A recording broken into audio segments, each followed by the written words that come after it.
Okay, guys, we are live. So, for those listening at home, welcome to the Live from the Sword Coast podcast. My name is Kevin Madison, and I will be your friendly dungeon user this evening.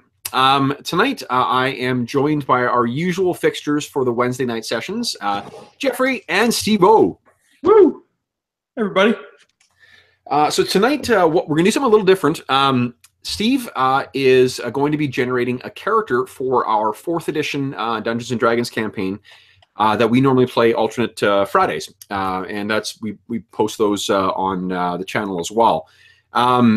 We've recorded, or I should say, we've broadcasted the character creation sessions for the other characters, so we thought it would be interesting to do that for this one as well. Now, Steve is a veteran 4th edition player because he and I played, or actually, I should say, Steve played in a campaign that I ran with 4th edition for about 2.5 years. It was a quite substantial. There was a couple of different campaigns that were on the go during that time, but the longest running one was about 2.5 years, with us playing from around 7th level up to about 13th level in the course of that campaign. But in any event, so Steve is no stranger to 4th edition, but I think it's been probably, I mean, it's been years since we've played 4th edition together, right? Mm-hmm. Yeah, it's only been recently. Like I only recently got back into 4th edition in the last like 5 months or so. Yeah, and I think I'm the only one who had run 4th for you. So, so maybe what I'll do is before, let's see here. I want to send you a quick invite to the Roll20 game. Now we don't necessarily need to be in that. Steve, I just thought I'd do that before I forget. Okay. And you can see. So here we go. Oh shit, wrong thing. Hold on, maybe this isn't the wrong thing. I can actually send a link to the campain. So do you have any initial thoughts, Steve, on what you I was thinking maybe a thief, you know, and with some shurikens. Ooh. Okay, so Steve, cool. This is the link to the campaign. So you can just that'll allow you to in the chat in the Google Plus thing, that'll allow you to join that campaign. So maybe what I'll do is I pulled up the rules that I sent you as well, just in terms of the. I'll mute myself in this campaign. Where am I here? Because actually, you know what? I can just log out of it. I actually don't need to be in it. There we go. So in this campaign, Steve, we're taking advantage of basically all the rules that that had been published by the time the game came to a conclusion. So we're also going to, in addition to picking your class and your race, you're also going to be picking a theme, and a theme is kind of like a paragon path. It's something that is overlaps and I guess is concurrent with your class. So. For the class, if you're thinking in that roguey kind of thief directions, there's first off 2 sort of broad approaches you could use. One of them is to go with one of the traditional 4th edition characters, where you're picking like powers each level, and you're picking your feats and whatnot as well. And there are different specific builds for the rogue that you could adopt to to sort of play out the character that you want. Or alternatively, there is a class called Thief that is out of the Essentials line, and the Essentials line is a little more, is a little closer to what traditional D&D is like, where you're getting specific things each levels. But the advantage to that one is that they do a neat job of giving you small, basically you gain. At-will abilities that overlap with your basic attacks. So the nice thing with that is that it means that you can use like really whatever weapon you want with those things. And there's a little more there's a little more of utility related abilities that you get as a thief rather than you do as the other ones. Right. So knowing that you like playing a kind of bag of tricks type character, I'm not sure that, to be honest, I think that the thief probably would appeal to you more, only because there are so many neat ways that you can just use the circumstances of whatever whatever the situation is that you find yourself in an encounter, to then take advantage of one of the thief's abilities. So I'm not talking in an abstract here. You should have a, let's see here. It is Heroes of the Fallen Lands, I think. Yeah, Heroes of the Fallen Lands is in one of the, it's the planning documents 2 that I sent you. Okay. Here we have Player's Handbook. Should look like this. Look like in here. So there we go. Wait, what'd you say it's called? Heroes of the Fallen Lands. It's a book, right? Yeah. It's a PDF. Yeah. So it was one of the ones I sent you on for Saturday, I think. I've got campaign planning documents 2. That's the one. Yeah. Open up that one. Okay, there's all kinds here. Okay. Yeah. So it's what you're looking for is D&D Essentials, Heroes of the Fallen Lands. There we go. Okay, and then you're going to flip to page 169. Jeff, do you have that too? I do. Okay, cool. Well, I'm getting feedback from somebody. Oh, Steve, you don't have your headphones on. I'll bet you it's your computer. Well, because it's been an offender in the past. Yes. Well, and I'm wearing headphones. You definitely can't hear. Oh, yeah, no, it's definitely not Jeff. It's the only audio I have hooked up to this computer right now. So. It's a non-sequitur while Steve's getting that hooked up. I overheard someone talking about Ministry today, like the band. And then on the drive back from Red Deer, I was listening to a bunch of Ministry in it. And I don't think I've listened to Ministry regularly since like the mid to late 90s. But I really need to make sure I'm getting more of that in my life now, because I really, really like it still. Like Ministry of Sound. Ministry of Sound, I'm not as big a fan of. Ministry, 90s Ministry, at least, I was definitely a fan of. Okay, so the Thief, Steve, as I said, it's this is one of the Essentials type of characters, and these are a little more they're a little more regimented in the way that they grow, I guess. You still get options, obviously, to pick in terms of what powers you, or what feats you pick, and things like that. But there's not sort of the, you're left on your own to develop whatever your powers are. Now, the reason I thought that this would be of interest to you, Steve, is if you go to page 175. 175. At the bottom of that page, you should see something called Rogue's Trick. Yes. So what this is the way the Thief is built is you pick, at first level, you pick 2 of these powers. And what these are is they're just kind of neat little tricks that I hate to steal the same word. These are little sort of tactics that you can employ to modify your moves or your attacks or whatever. So like, for instance, the Sneaks trick. It's a move action. Then you move up to your speed at -2, and at the end of your move, you can make a stealth check to hide if you have any cover or concealment. So it's you're kind of like dash over and then duck in. There are things like a acrobat's trick. You move up to your speed -2, and during the move, you have a climb speed equal to your speed -2. You also gain +2 power bonus to your next damage roll with a basic attack this turn. So if you wanted to scramble up a wall and then like drop down onto someone, or Wall of Destruction. Yeah. Escape artist trick. You shift up 2 squares. Once at the end of the turn, you can shift 2 squares as a free action. So it's another way, sort of, it's a, make you a little, quite a mobile type character. As you can see, there's, over the next couple of pages, there's about 8 or 9 of them. So it, and those are the ways that sort of your guy, oh yeah, shit, check this one out. Okay, unbalancing trick. A move action. You shift up to 2 squares. The next time you hit an enemy with a melee basic attack this turn, you can knock it prone. What page is that, sorry? Page 179. 179. Nice. Yeah, that's all under, all these abilities are under that one. Under that thing. So you would, at first level, you would start with 2 of those. And these are at wills as well. So you can use these as many times as you like.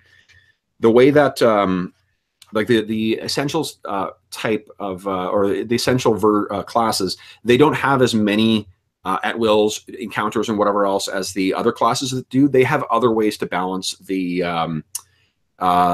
sort of the power level.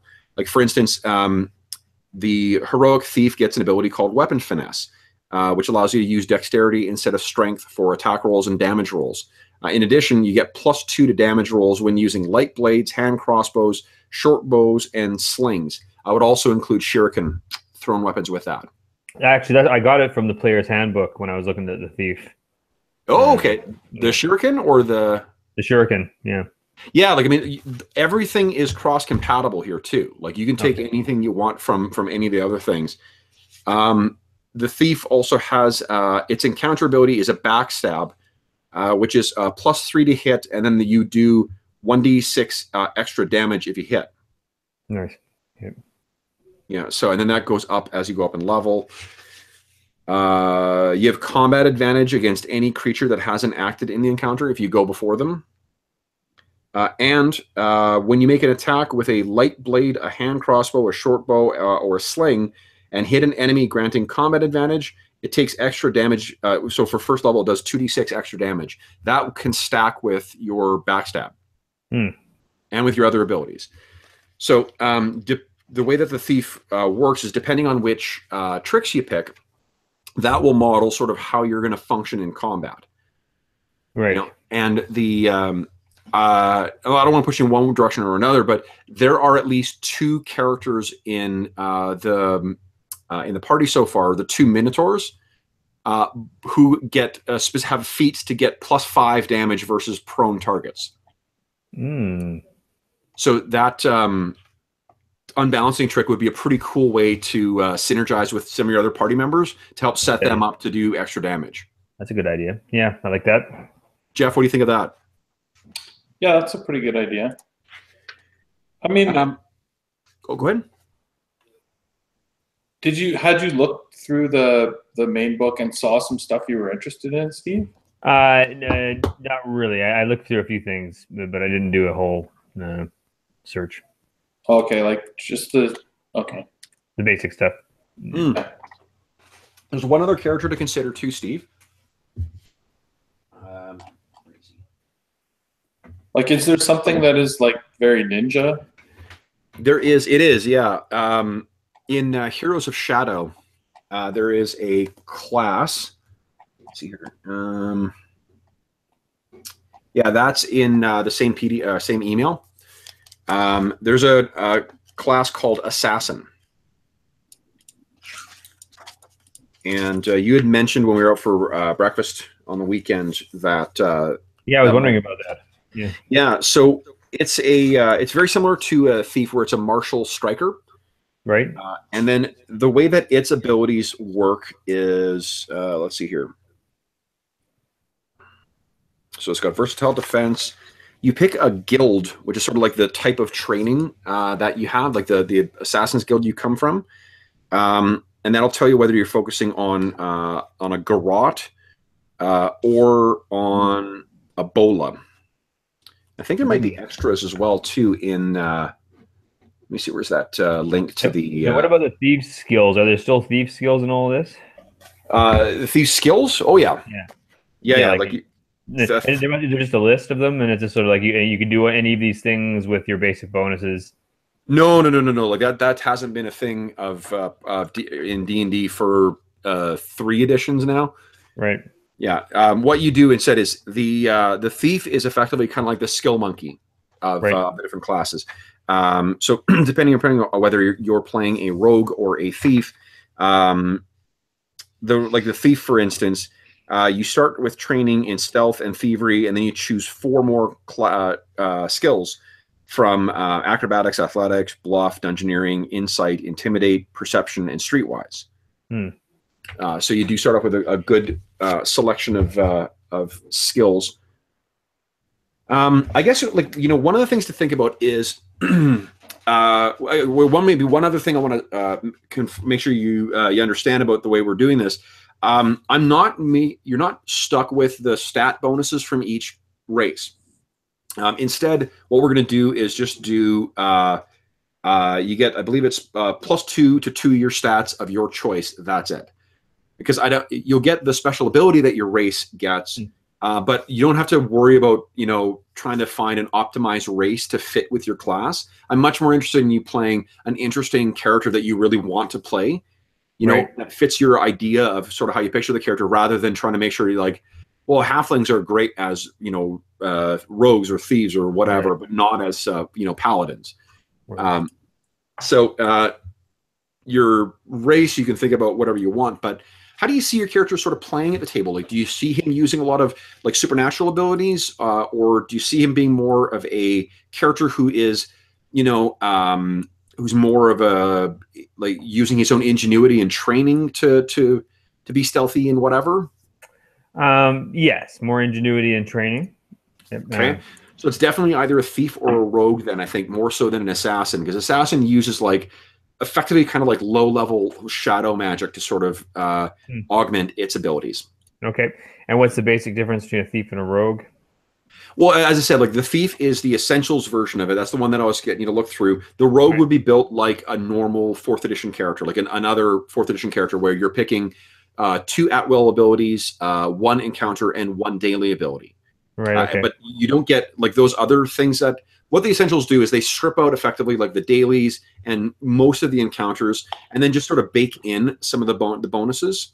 So like where the rogue gets, I think, 1 specific class ability beyond just the powers it gets, the thief gets that weapon finesse ability, the sneak attack ability, the backstab ability, plus the tricks. Yeah, that sounds pretty good. It's a neat, like they, at first blush, I thought they were simplified, like dumb versions of the characters. But to be honest, like they play a lot more, a lot closer to how other editions of these classes play. And they're completely balanced. Like, if you would prefer to play a character who is more, like you're gonna be able to pick the specific abilities and whatnot, powers, and then have those powers as your go-tos at the table. The traditional 4th edition character with the encounters, dailies, and at-wills, that's going to be a better pick for you if that's the character you want to play.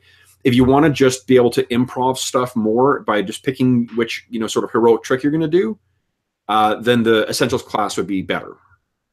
Right. Yeah, I like the idea of an elf thief. An elf thief, interesting. Okay, yeah, out for his own sort of profit, and who's sort of left the fold of the elven clan. Okay. Do you think? Tell me a little bit about how you're envisioning this elven clan. Like, is he sort of like the last survivor of this thing, or is he an outcast, or? He was just a little bored of a small town, and for whatever reason, I mean, most elves are pretty happy being elves, but he sort of liked the world. Let me tell you about the setting. So this setting is a little different from the other games that we've played. You're familiar with the poem Ozymandias? Yes. Okay. That's one of the inspirations for this setting. This is a time where the glory is gone. The last massive empire collapsed 100 years ago.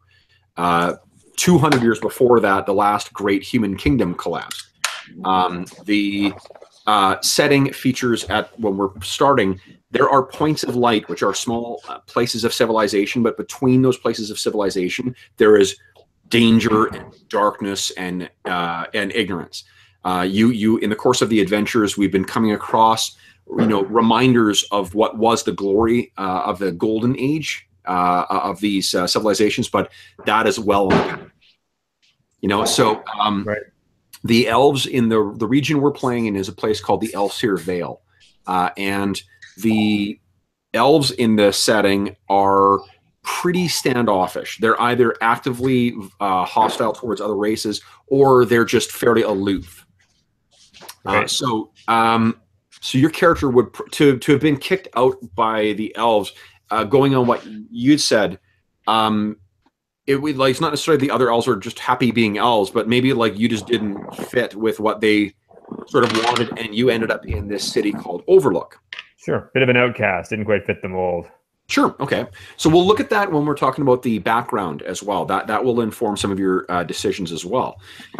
So Okay, so with that in mind, are you thinking that thief more sounds like what you want to play, or rogue sounds more like what you want to play? I like the thieves' essential abilities. Let's go with that. Yeah. Okay, cool. All right, so there. Let's take a look at. We got your race, we got your class. So the race. Let me just click on that. Elves have a pretty badass ability where they get to re-roll once per. I can't remember if it's daily or encounter. They have it's encounter. That's really good. Nice. So it's a utility encounter that allows you to re-roll an attack, but you must use the new attack. Okay. So that's really helpful. You also ignore difficult terrain when you shift, which means that you're always going to be able to shift. You also grant +1. Oh, fuck off. Have you found that wikis lately have just been fucking like it's like when the internet was first a thing, you used to have all those stupid pop-up windows. Oh well, they've been asking for donations lately. Yeah, this is just not Wikipedia, but other wikis. Like this one has like just a shit ton of adverts in it, and I found like when I was working on that Destiny thing that I ran last week, I basically couldn't use one of the Destiny Wikipedias because it kept fucking spamming up ads all the time. It's driving me nuts. Anyway, sorry, the elf. So you also get proficiency with a longbow and a short bow. You are Jesus, another fucking ad. What a surprise. And you also grant a +1 perception bonus to your allies. Now, Brent is also an elf, but I think that you guys are from different tribes. Even though you're an outcast, you think Brent's clan or tribe that he's from is like they're the weirdos. They don't do what other elves do. His clan actually is into like as a metagame thing, they're into like psionics and psychics and shit like that.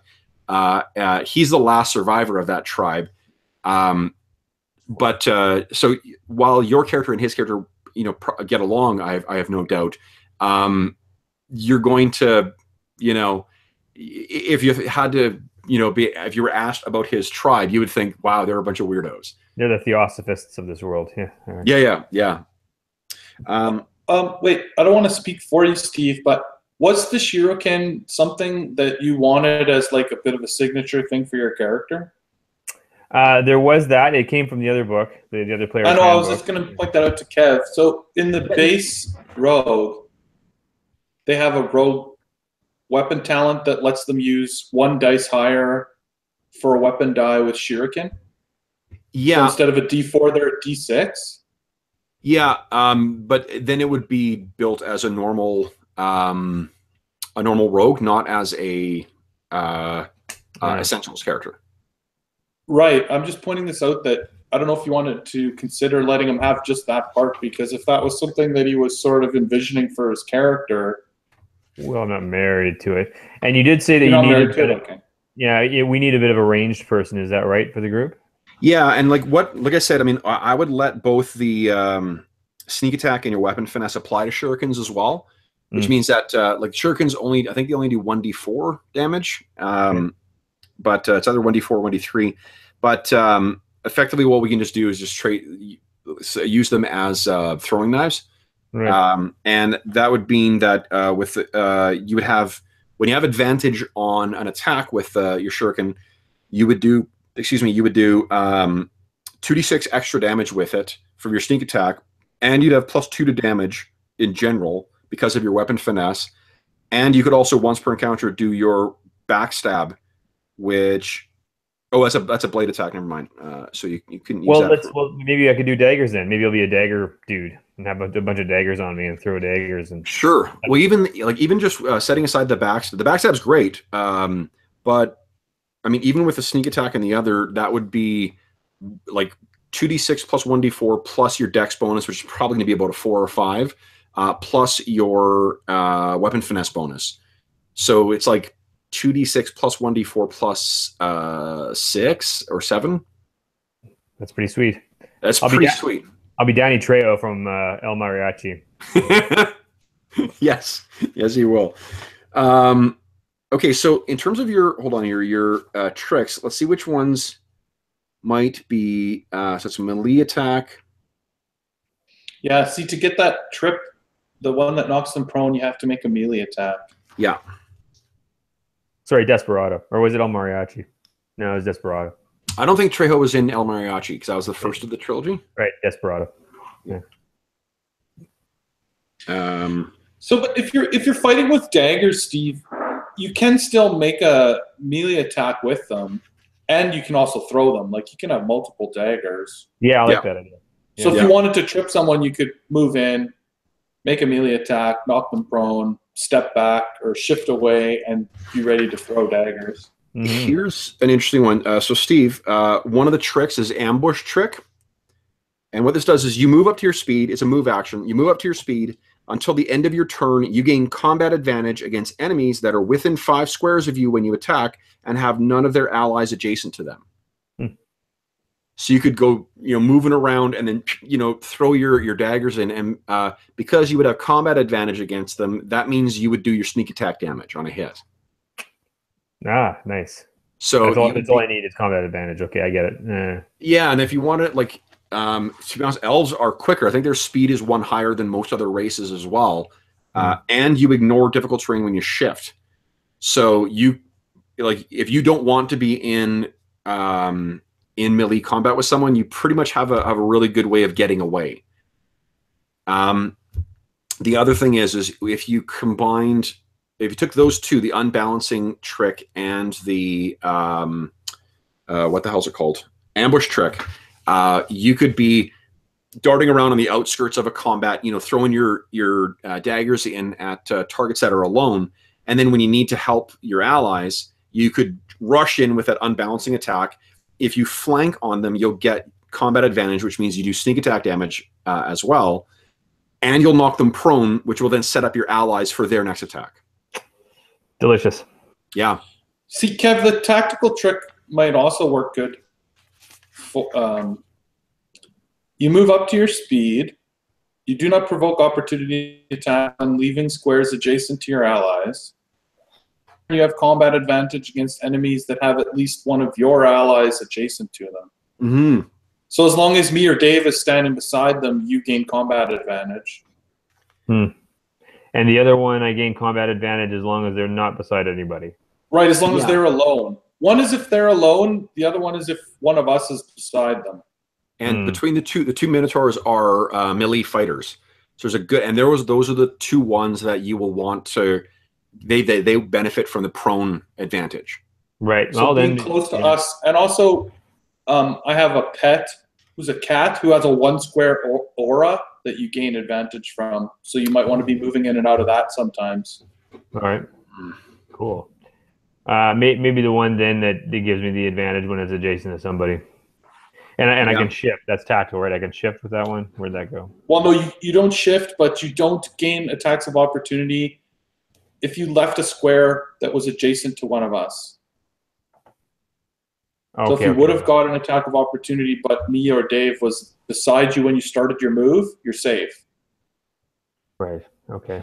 So basically, and it kind of makes a little bit of thematic sense that we're big giant minotaurs and people don't notice your elf so much.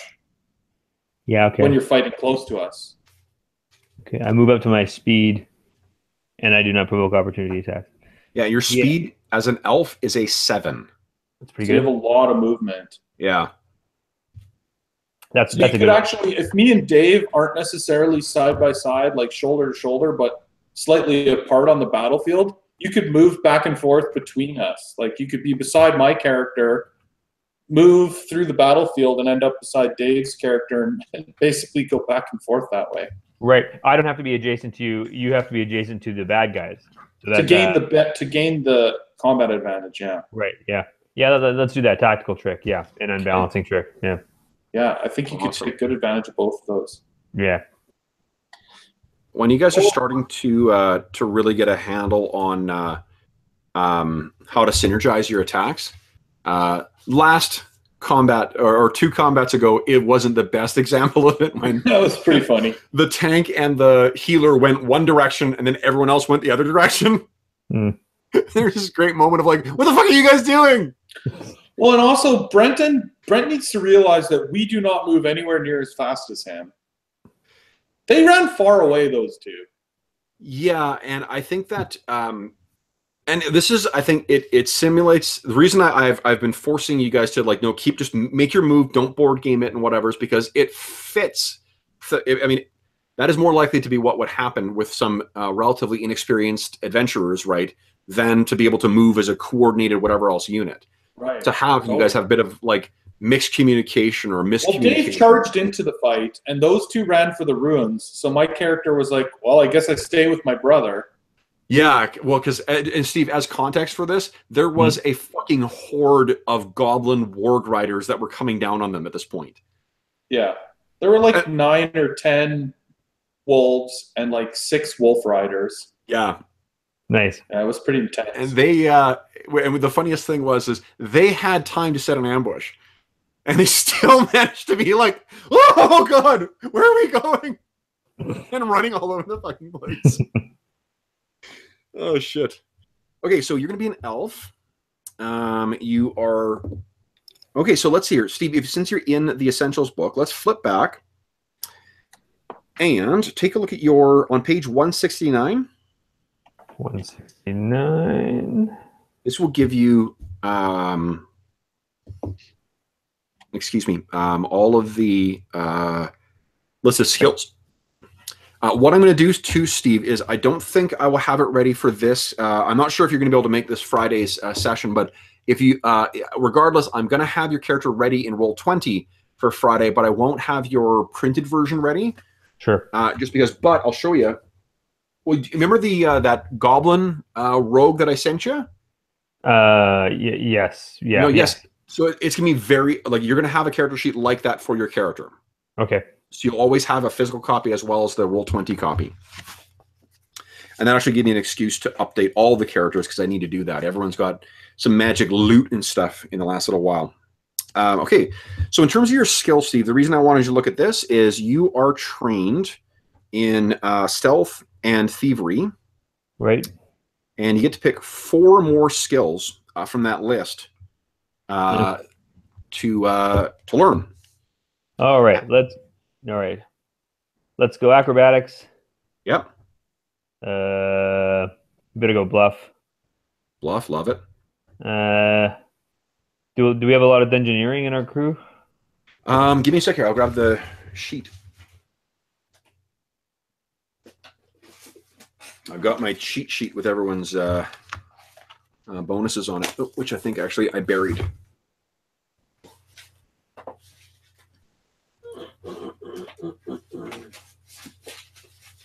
Oh, maybe I'll just go perception and streetwise.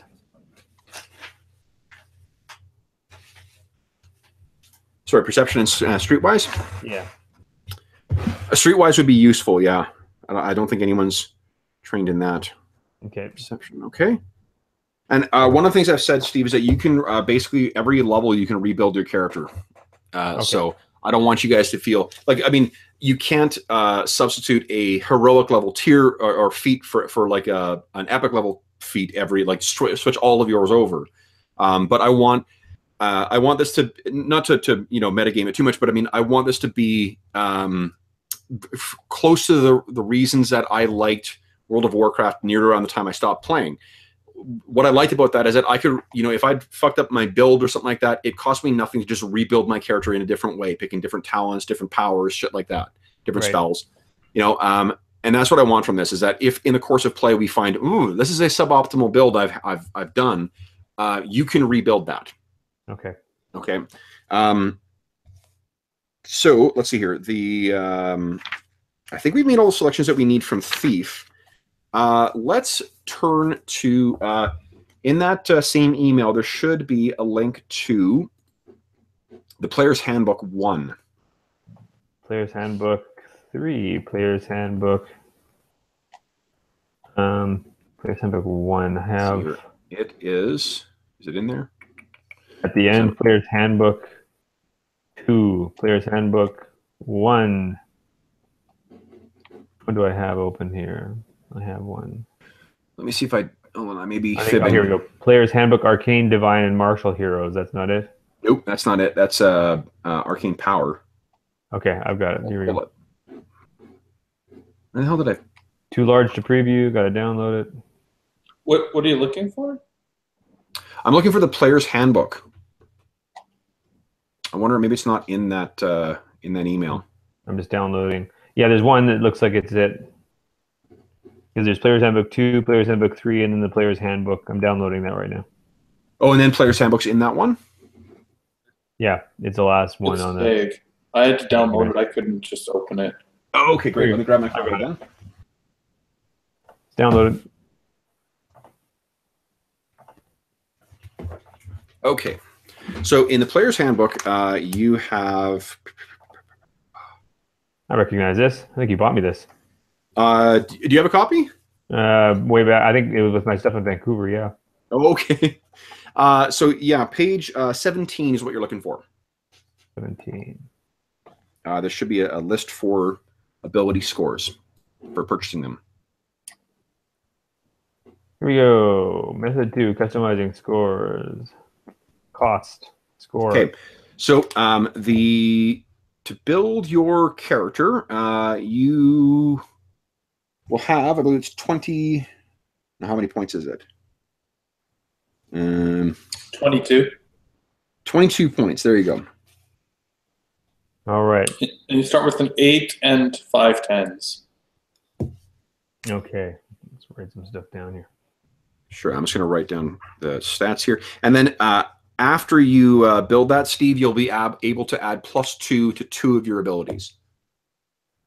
That's not dictated by your class. That's just whatever you choose to add. 20 points. And to go up to 13 cost me 3, 5, 7. Okay. And so you could have a 16, a 14, 2 13s, and a 12. Sorry, say that again? One way to do it. The next page over, on page 18, they give you sample arrays, sort of examples of how that could be spent. As before you add your 2 + 2s. Oh. Okay, yeah. Okay, there we go. That's nice.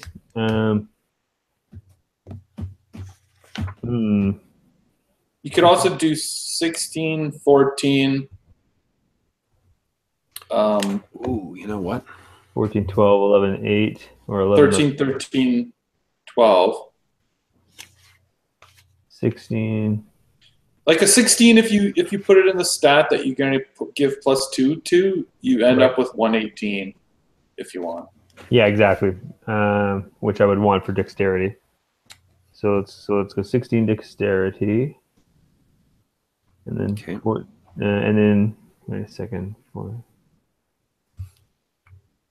14 gives you the +2.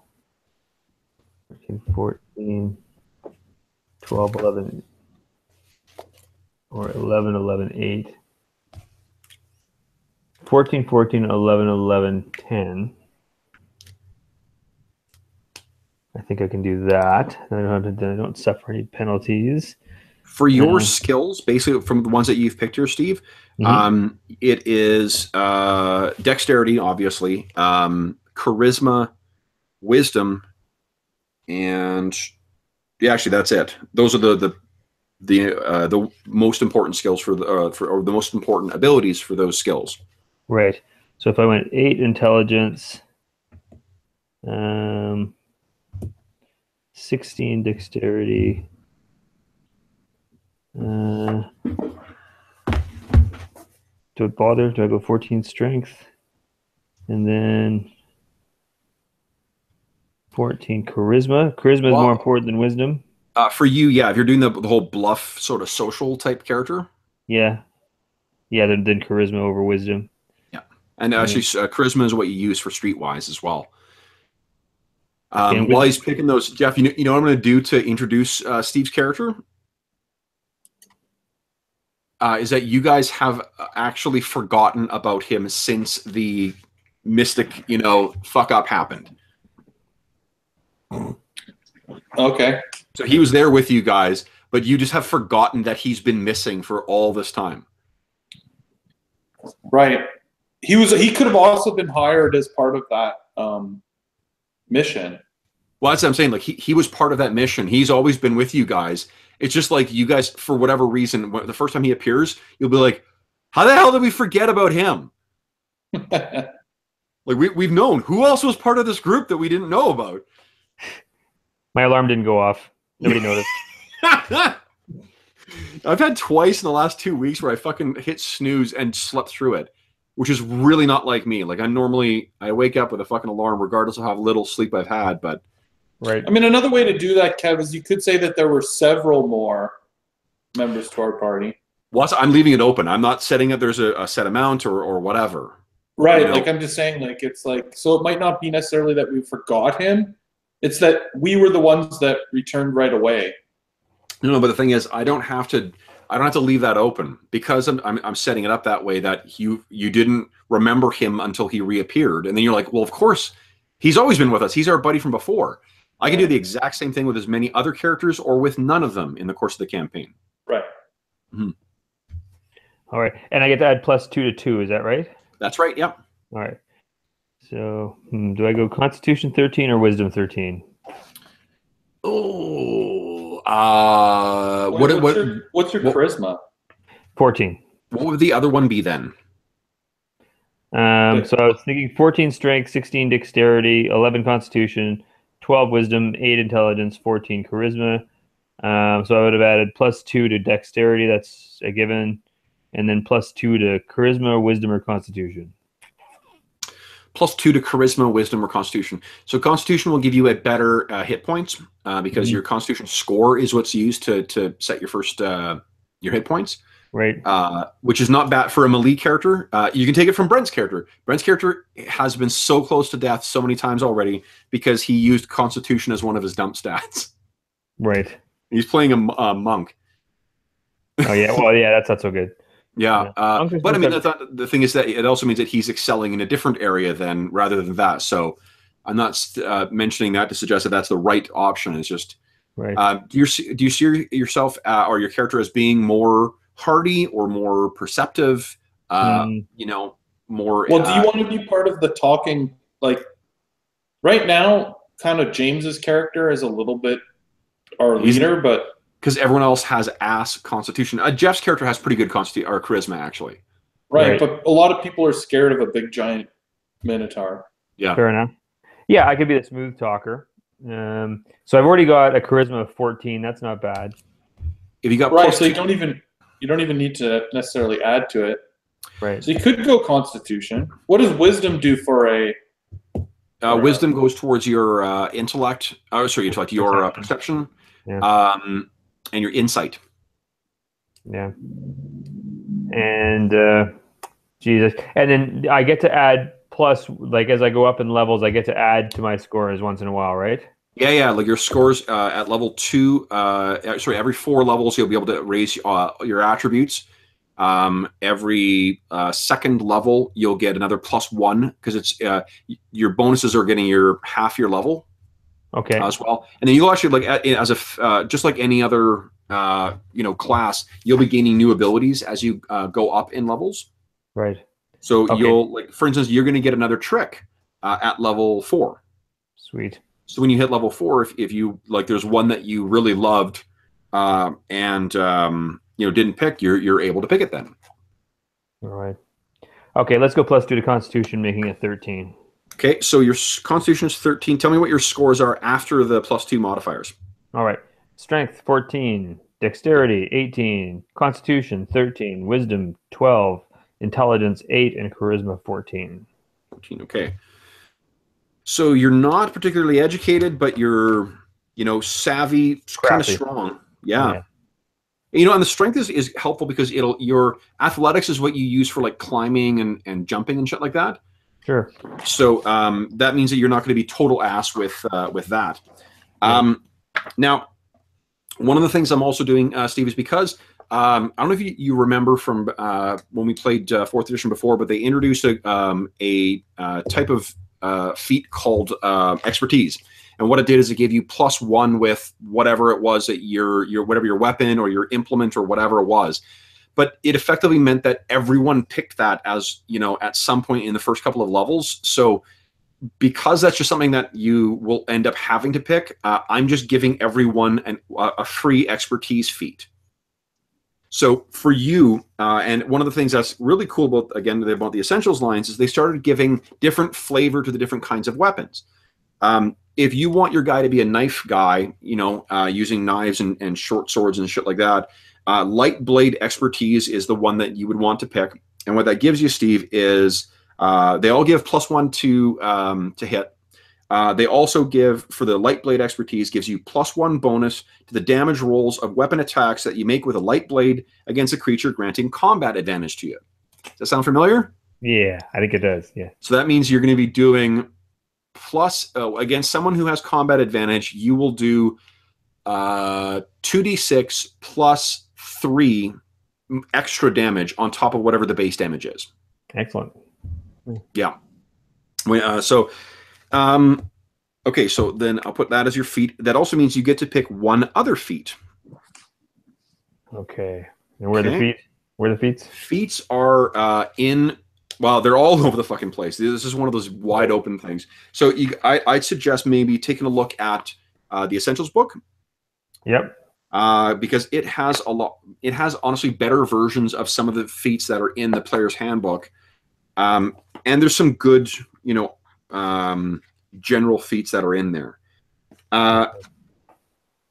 Jeff, do you have any thoughts on like feats that would specifically help him out? Yeah, I was just going to look through them as well. While we're doing that, I'm going to take a peek at the... So it's funny, Steve, my character also has high charisma and an 8 intelligence. Oh, really? Nice. Together, we're sort of like Cheech and Chong. Yeah, exactly. Easily been. You know, we're not too bright, we're not too sharp, but people sure like to hang around with us. Well, I don't see the low intellect as necessarily like, because both of you guys have decent wisdoms. Like you've got common sense. It's just that you're not educated. Right. Right. Exactly. Yeah. We're also not necessarily quick thinkers. Yeah. Right. Yeah. Well. Yeah. Not very well spoken necessarily. Not very good at spotting educated things. Yeah. Whatever. You can't be good at everything. What you are is, Steve, you're the only one actually trained in thievery. So that's a big fucking deal. Right. So picking locks, you know, disarming traps, stuff like that, which do play a significant factor or significant role in 4th edition adventures. That's going to be a huge, huge asset. Right. That was the point. It's also cool playing a character that can, you know, engage effectively at range and engage in melee effectively. Right. Because it'll give you more options for, you know, for more times when your character can be contributing shit to the encounter. Absolutely. And he'll still have a short sword or whatever that he can use. Yep. Yeah. 5 beats. All right. I just watched a movie with Cheech and Chong, After Hours by Scorsese, the other day. That 80s movie. Oh, I haven't seen it. For 80s one, you know what I watched earlier this week was Midnight Run. I think I might have seen it.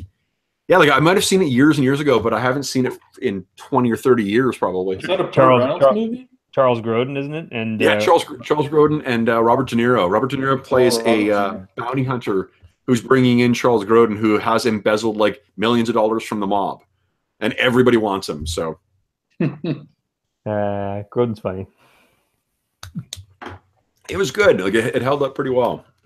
There's clearly like a ton of films that have stolen that, like if not just the premise, but like every joke that's out of that. But it was still pretty good. Yeah, there's not a lot of originality.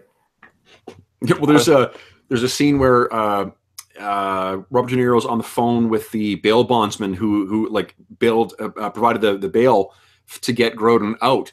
And he's screaming at him, trying to get him to transfer him some money so he can like carry on his way back to LA. And he says, "If you don't send me this fucking money, I'm going to shoot him in the head and leave him in the fucking ditch." And then he turns to Grodin and is like, you know, and like I've seen that same fucking joke in a bunch of movies afterwards. Right. So what does combat advantage do for a rogue? Combat advantage. Well, combat advantage always gives +2 to hit, but for a rogue or for a thief at least, it gives triggers your sneak attack plus some other abilities. His light blade. So like if he's flanking someone, he's got combat advantage. He can use his other abilities. If someone's prone, he has combat advantage. He can use his other abilities. If he acts before them in the first round of combat, he has combat advantage. And if he uses his tactical thing. So long as the target is within melee contact with one of his allies, he has combat advantage. Right. Because there's one called aggressive advantage. Okay. What's that Pounce do? upon the slightest mistakes at the start of a fight. You gain combat advantage against all enemies during the first turn in an encounter. Yeah, he already has that. Oh, well, he has a version of that. Right. I do. As long as he acts before them, he has that ability. If he acts after them, then he doesn't. So he'd be kind of getting half of a bonus from that. Actually, Jesus, if you want to, if you just want to sort of solidify that you'll be going first, Steve, improved initiative gives you +4 to your initiative. That's a cool one. Remember, in 4th edition as well, too, there is sort of the flat bonuses, right? Like everything scales at sort of a moderate rate. So a +4 is a big deal at every level. Yeah, for sure. And that's when I get combat advantages if other people haven't moved first, right? Yeah. If you act before them, then you'll have combat advantage against them. That only lasts for the first round, but right. I mean, it will mean that you get to move before anybody else, hopefully. Yeah. Yeah, what the heck, why not? Okay. And stacking with your dexterity, that means like your initiative bonus is a +8. Yeah. That's pretty decent. Yeah. Okay. So, that's what we've got. So we got your race, we've got your class, we've got your stats generated. Next thing we got to think of is your background and your theme. Maybe let's take a look at your theme. So if you click on, go to the email that I sent that has the planning resources, not number 2, but number 1. There is a link in there to the themes from. Yeah, themes that are available in here. I want the Empire's March from Star Wars as my theme. So theme is like a flavoring of your existing class and race selections. And these don't have to. I'm not fussed about keeping the descriptions of these. You can feel free to reinterpret these to fit your concept for your character. So for instance, for Dave's character, Dave is playing a barbarian character, but the Sohei, which is like a warrior monk, like an Eastern flavored warrior monk, that mechanically worked really well with his character. So we're just calling that like some kind of, I also don't remember, like some primal rager or something like that. So we can feel free to reskin these things. Do you see yourself? Tell me a little bit about your guys' background. Like, what are you? He was outcast from his tribe. The city where you probably you lived certainly before the campaign started, but you may have lived there for even longer. Is this really like one of the largest cities in the Elsevier Vale? This incredibly old dwarven city called Overlook. Overlook has rich areas and incredibly fucking poor areas. It's home to traders and mercenaries and all the sorts of normal types of adventurers, things you'd find on the frontier. But it's a big enough city, so it also supports a pretty vibrant urban sort of environment. I think that in terms of the background, so there is a thieves guild called the Lost Ones. That James's character, he's playing a tiefling wizard. She has contacts to this guild or this the Thieves Guild. I'm thinking your character probably does as well. Okay. Okay. So how do you see your character? Like, how do you see him? What was he like? Apart from being a sneaky, clever, sharp, clever-tongued, silver-tongued character. Well, I think he was a bit mischievous, and he got into some trouble. He stole some things, including somebody's girlfriend, when he was growing up in Elfland. and just didn't ingratiate himself to his community of brothers and sisters, and didn't really fit in with them. Always sort of a rebel at heart. Okay. Let me see here. I just want to see what the stats are for one of these. Okay, let me think here. That is Dragon 399. So there's a theme called Outlaw, and I'm wondering what stuff you get from that, and see if that's would be a worthwhile feat for or theme for you. Let's see here. All right. Okay, so what it gets you, Steve? Oh, where is it?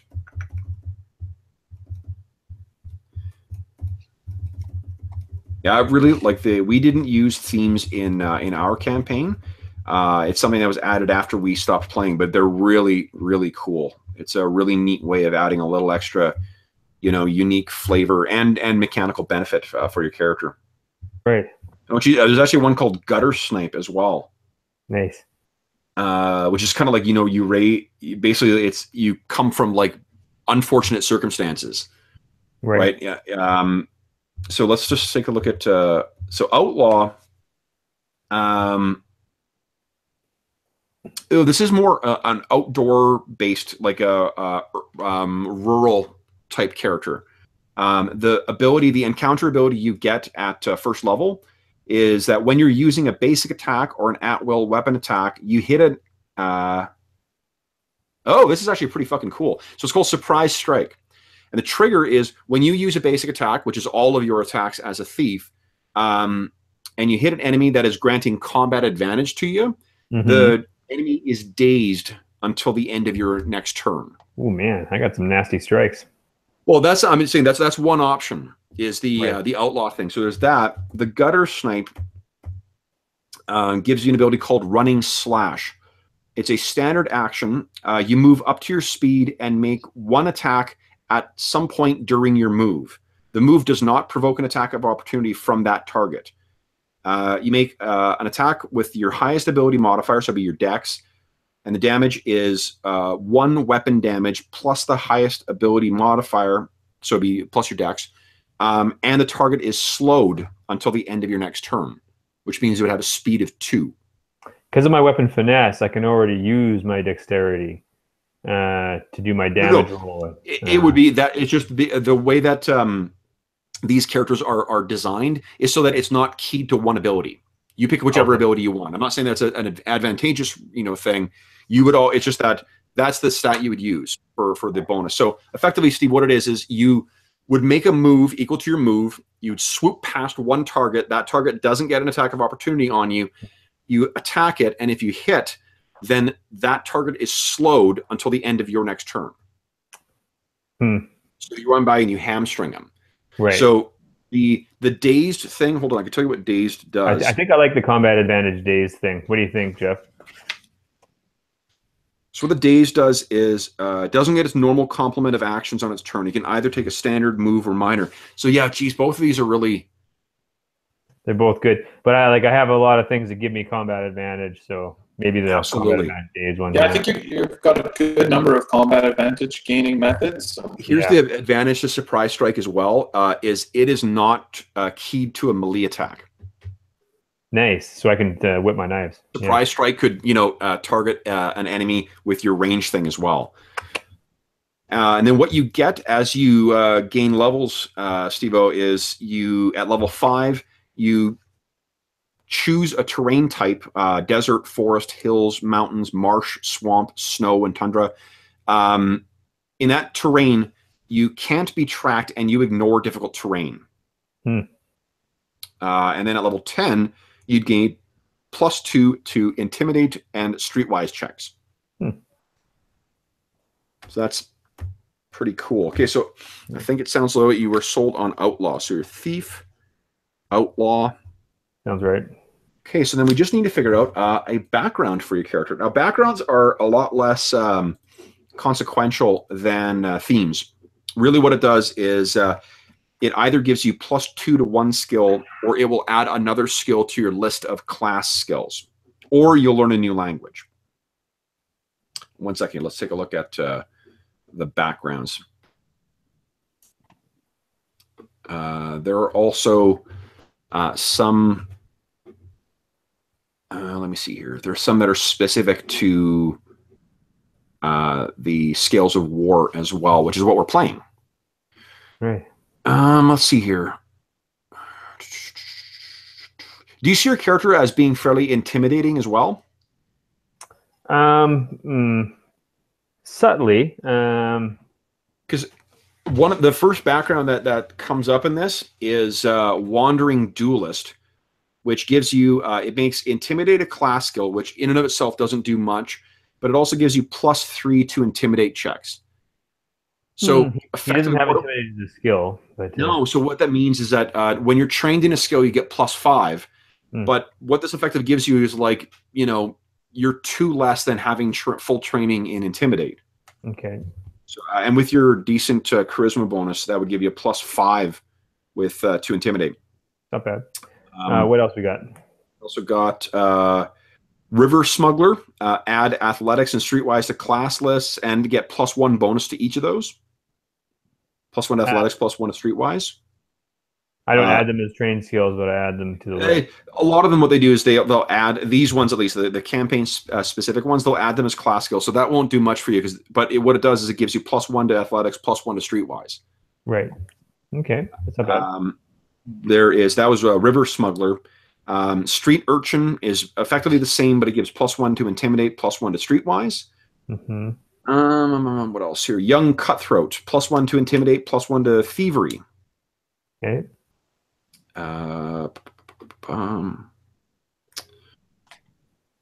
Assassin, +1 to Arcana and +1 to Stealth. Cat Burglar, +1 to Athletics, +1 to Thievery. That's not bad. Let's see here. He is kind of a cat burglar. Yeah. Yeah, like that one? Yeah. That would give you +3. Effectively, you'd have a +3 with your athletics. You're not trained in athletics, so that would be that would help. When you want to make climbing or jumping checks, sure, or swimming checks for that matter, that would help with that.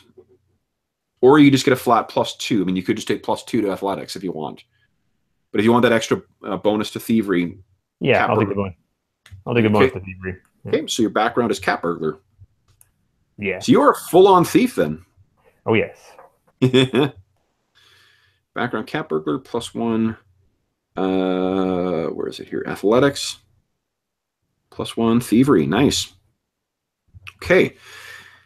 What else do we need to pick here? Now, because I know you are such a fan of the random generation, do you want to randomly roll your elf's name using the tables out of this? Yes. I thought you might. Okay, so Steve, would you kindly give me a D100 roll? Alrighty, my favorite. Okay. D100 roll. What'd you get? Let's see here. 69.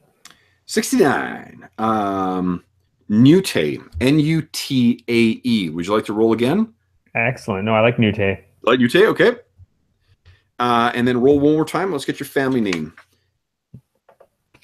53. 53 is Lathalis. Lathalas. Nutae Lathalis.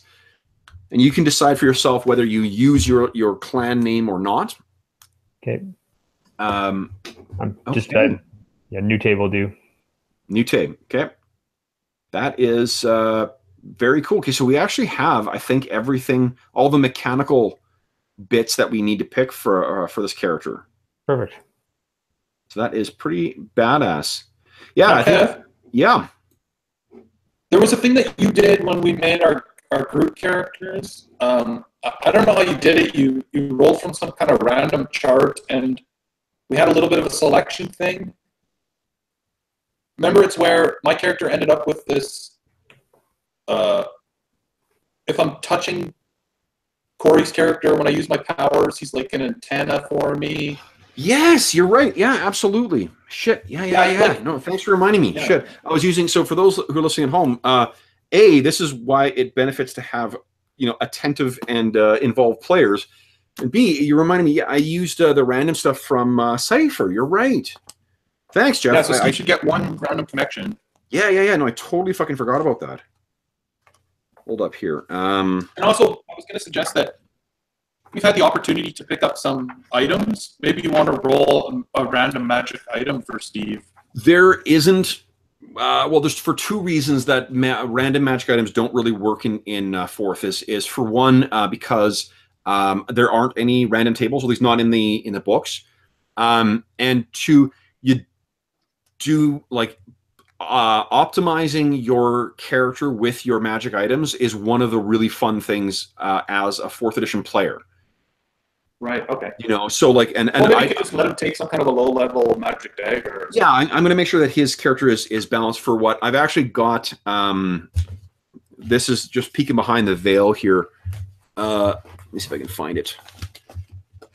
I have a chart because I'm a giant fucking nerd to make sure that you all are getting, by the time you guys hit level, I think it's level 4, is when you guys are expected to have +1 in all your different sort of areas. So like +1 to your non-AC defenses, +1 to your AC defense, +1 to hit and damage, and then plus some other, random magic shit. Yeah. I've got it set up to make sure that you guys will all be getting access to those things in the course of play. Cool. It's also, you know what, like you can tell me if I'm wrong about this, but I think that the loot mechanic in fourth, because there's so many really cool consumable items, and because you need to be getting a lot of magic items in the course of your play, so that you can, you're at the mechanical, you have the mechanical bonuses that you're expected to. It means that there's a shit ton of other ways I can reward you guys in the course of play without giving you a new level. Right. Well. Oh, for sure. I really like the magic item method we did with that little, with the guns in that last was it Overwatch? Yeah. No, the Destiny. Destiny that we were fooling around with. Yeah. Yeah, you know what? Like I can. That was fun. It is, and actually, like on Saturday is when we're having Jaden session, and I've got as a little preview. Where is it here? I've got random loot tables picked out, and this is going to run so much smoother than what the Genesis one did. I don't fault that system, for what it is, for being what it is. I just like, if I want to run a breakneck kind of like Wahoo type game, Savage Worlds supports that kind of play so much better than what Genesis seems to. Yeah. I'm also actually going to be giving Jaden an option to give some input into game design in it too, because there's in the video game, there's kind of like the type of damage that your weapons do. It keys to certain enemies' defenses. So like if an enemy has a purple shield and you've got a weapon that does purple, which is void damage, and there's void shields, you'll be able to pierce them easier. So that's why you carry so much gears, to be like, oh fuck, it's a blue thing, I'll switch to my blue thing, and then I'll take them down. Right. And I'm gonna let him either decide whether it just does that, where it makes it, there's the sort of like rock paper scissors aspect to it, or that it has the other thematic stuff. Because there are good reasons for doing both. Like one of them it simulates the gameplay of the video game much better, and it runs faster. But the other one just gives each damage a different flavor, which is something you can't do in the video game. Right. So I'll let him decide which is the better option. And Steve, I've got the extra controllers for Diablo. I downloaded the most recent update, so we have another new character class to pick from. Oh, good. So I can't wait. Oh, it's gonna be a great day. Let's see here. Okay, so I'm just trying to find the. So what are you playing that on Xbox? PS4. Oh, PS4. Yeah. I don't have it. Jaden is a big Xbox player, but I've got and I like my PS4 better. Oh, I had my Xbox before though. I play better on PS4 for some reason. Steve, I'm clearly your lucky lucky charm in that scenario. Absolutely. And they're on Tuesday they released a shit ton of new holiday themed skins for Overwatch. Oh, right, of course.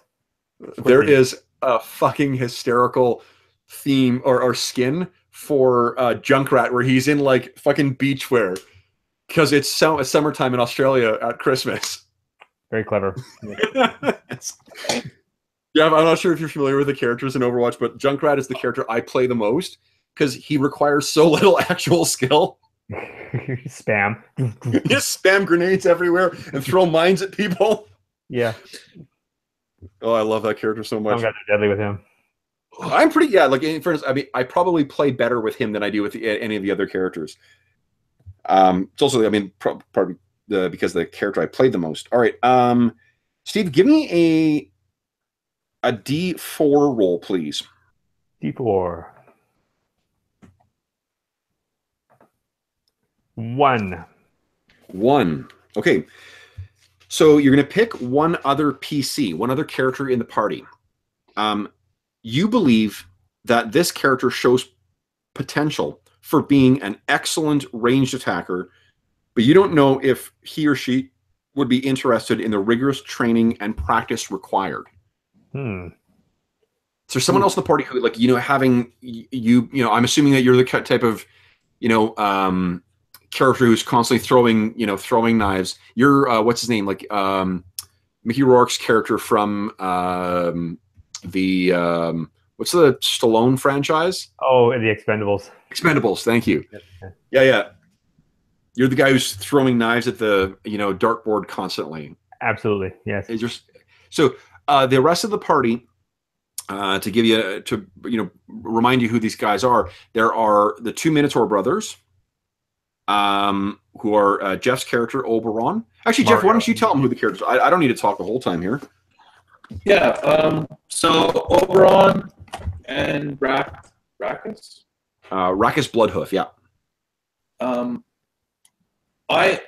a psychic. What's my class called? Ardent. Dave is a barbarian. Jeff's character is the best way to think of it. Like, Ardent's such a shitty name for it. He's effectively Steve, like an empathic warrior. Oh, interesting. Yeah. He's really sympathetic. He likes to listen to girls at the bar, and then he goes out and he stabs people with signs. Funny you mentioned that. I just started watching Mindhunter. Oh yeah, season 1. Yeah, it's a fucking really good show. I started watching it too. Yeah. Anyway, sorry, Jeff. I interrupted you. That's no problem. James is playing a fire-wielding demon. Yep, a tiefling wizard. Okay. Cork is a child reincarnation of a god who's sort of like a invoker of religious power. Yep. And Brent is a elven monk. Okay. So maybe the elven monk is who I think should be more of an archer. Oh, interesting. Yeah. I think he actually uses a bow too. Mm-hmm. He has used a bow. Yeah. Oh, that's awesome. Without Constitution, that makes sense. I'm like, maybe you should fight less and shoot more. That's awesome. He definitely has been getting into melee in all our fights so far. And monks are for this campaign. Both the monks and the Ardent are really like you guys. It's unlikely you will ever meet one of those someone else who's in that area. Like they're that unusual. So you probably think like your experience with sort of elven martial techniques, Steve, is you use your bow and you use your spear and you use your sword. Like, what are you doing jumping around kicking people with your knees and your feet and stuff like that? Like, I guess you're not kicking them with your knee, you're kneeing them with your knee, but still, you understand what I'm putting down here. But I love that. No, that's great, and that puts some contact between the two elves. It's neat because Brent's character, he has been playing his character as a kind of aloof type character, like who feels outcast by the other elven tribes. When he suddenly remembers that he has another elf friend, this is gonna be a really great role-playing moment. Yeah, okay. Totally. In terms of your, I magic item, though, because everyone has started with a magical weapon or implement as well. Mm. Let me take a peek here. What do you think your character looks like, Steve?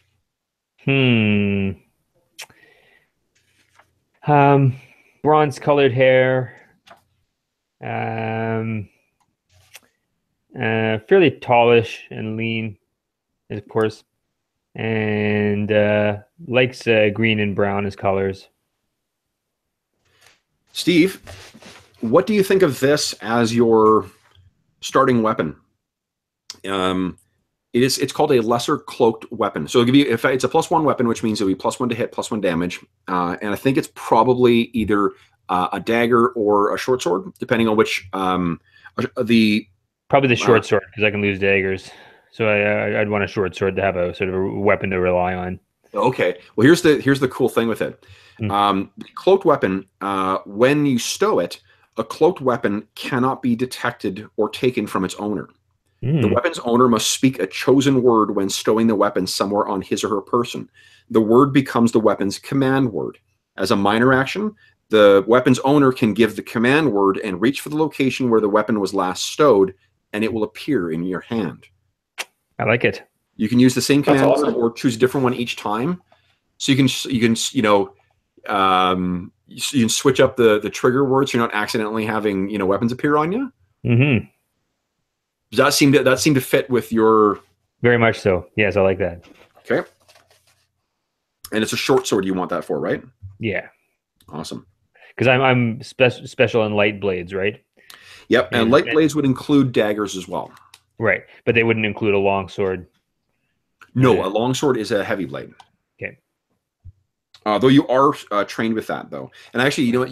A long sword, you cannot get the bonus for sneak attack, for the weapon finesse, and whatnot. You're actually way more effective with a short sword or a dagger than you are with a long sword.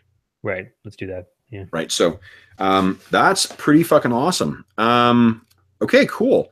I will take a look at the some of the sorry, the other gear as well, and see if I can outfit you with a couple, because everyone has received 1 or 2 weapons already, or I should say other items. Sure. Like I think everyone actually has a second magic item by now, because Xavier's got the Cape of the Mountebank. No, who's wearing that? Jeff is, right? Or not Jeff? James's character. Yeah, I think so. I have some kind of a thing that gives me an extra healing surge or something. Yeah, you got a Cloak of the Walking Wounded. Yeah, that's it.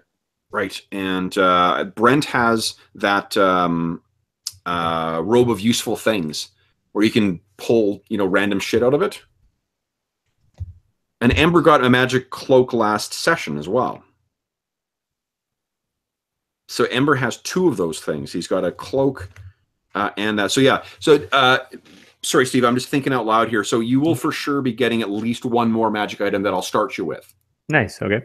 Yeah. So that way you've got you're on par with everybody else. And the way I've been doing this so far is I'm trying to pick each each available magic item has generally 2 different people in the group who can use it. You will be the exception here, and to be honest, like, you and Jeff's characters are the 2 major exceptions, because you guys will wear types of armor that nobody else will wear. So so one of the things, it sometimes does not make sense thematically, or narratively, I should say, in a campaign, to suddenly find the shit that you want, right? Like, oh my god, I found the perfect thing for my character at this level, and blah blah blah. But on the other hand, it's part of the fun of this edition, and Steve can speak to this, is going through and picking the different items that will synergize really well with your character. Mm-hmm. Right, like having a few items to actually choose from and actually pick and choose what to use. And also, like, I mean, I want to incorporate story options for crafting stuff as well too. Like, none of you guys can build any magic items yet, but you can. That's what NPCs are there for. And you're going to find, as you've met new people in the course of the campaign, there will be options to get the stuff that you want. So if you, one of the reasons I sent you guys copies of the magic item books, and also, I mean, just to be honest, one of the design decision to include the magic items in the player's book is because if you guys want to be making those choices and sending me lists of like, hey, I'd love this or I'd love that, that helps me because while I won't necessarily always say yes to everything on there, generally speaking, at least half of that shit will show up. Because if you've got a vision for your character mechanically that includes some of the magic items, there's no fucking reason why I shouldn't be letting you enjoy that. Because I think Steve had effectively like spreadsheets for his 3 characters in our Drow campaign that had specific items picked for each of his characters. And it was really effective builds. Like they were. That was a really fun campaign. Yeah, you remember? Yeah, that man. The Paladin is so fucking hard to hit if you build him properly. Like it's just, oh my god, such a pain. As a DM, I think my answer was to send something against you that could swallow him whole.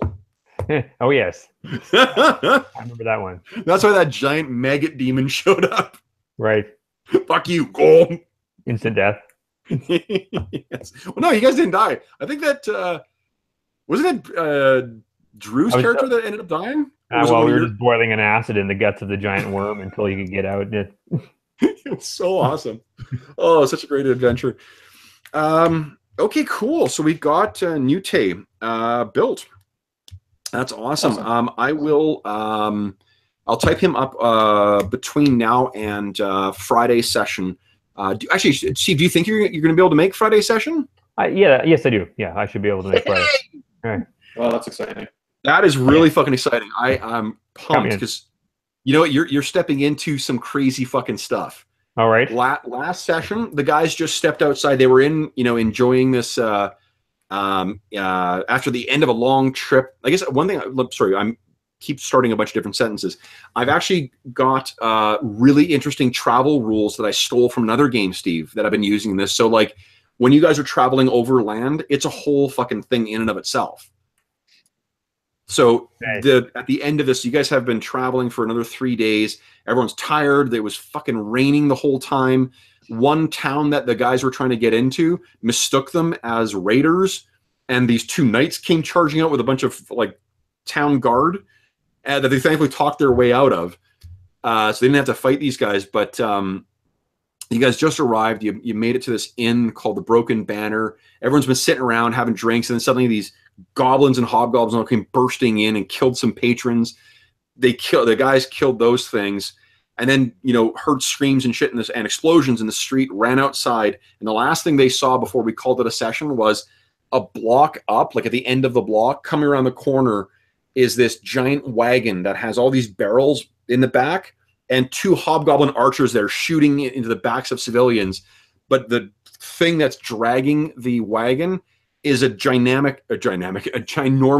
ogre who has these barrels that seem to be full of oil because he's thrown one at a building that exploded into flame, and he just saw you guys. Nice. Walking into that. This wagon. Maybe that's what wakes me up. Thing. Yeah. So that's where we're kicking off. Right. And actually, I think Brent can't make it on Friday, so they will be down a melee striker. So you will be very welcome to the session. Oh man, well that's great. That's cool. I think this is gonna be a really interesting addition to the group. Thanks again, Jeff, for reminding me about. Oh yeah, no problem. The connections. I totally forgot about that. Jeff, do you have anything to add to this to give Steve an idea of what to to expect here or what? Well, I think we're pretty early into the campaign, so the characters haven't even really built up that much character or interplay yet.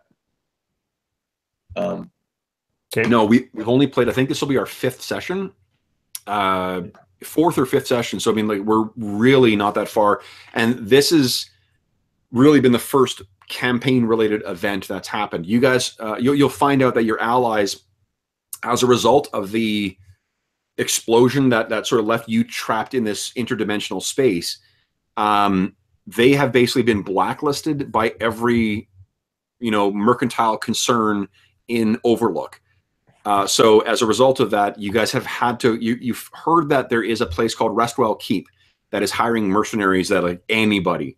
So your hope is that like we'll go there, we'll make a better name for ourselves, and then we'll be able to come back home and we'll be hired by this Elseer Consortium, which is like the most powerful mercantile concern in the entire Elseer Vale. So that's where you're on your way to deal with. And I'll let the guys fill you in, because just like your character is going to be jumping in. Like the last thing you remember is escorting these 3 dwarven merchants who were part of the Elseer Consortium to investigate this mine where they had lost contact with it. So they needed some mercenaries to help them. The last thing you remember is sort of this flash of light, and then you're going to suddenly appear in this town with your allies under attack. So we'll let them role play through, to explain to you what the hell happened. Alrighty. That is going to be awesome. Yep. Okay, cool. Yeah. Well, it's a little early, but I mean, do you guys have anything else you want to chat about before we call it a night? No, just excited for tomorrow. That's about it. Yes, tomorrow, at time of recording, tomorrow is opening night for Last Jedi. Oh, nice. Yes. I got tickets for me and Jaden to go to IMAX because one of my friends at work is part of the local Star Wars fan thing. And there's some special, like, there's a collectible that we're going to get, and there's a some kind of like debriefing or extra features that we're going to see afterwards. Cool. So it should be pretty cool. Do you have your tickets there, Jeff? Yeah, I'm going to the double feature at the IMAX tomorrow. Oh, nice. Are they showing Force Awakens and that? Yeah, Force Awakens and then Last Jedi. Badass. Yeah. Can't wait. Yep. Cool. Well, Steve-O, you are mobile now, so...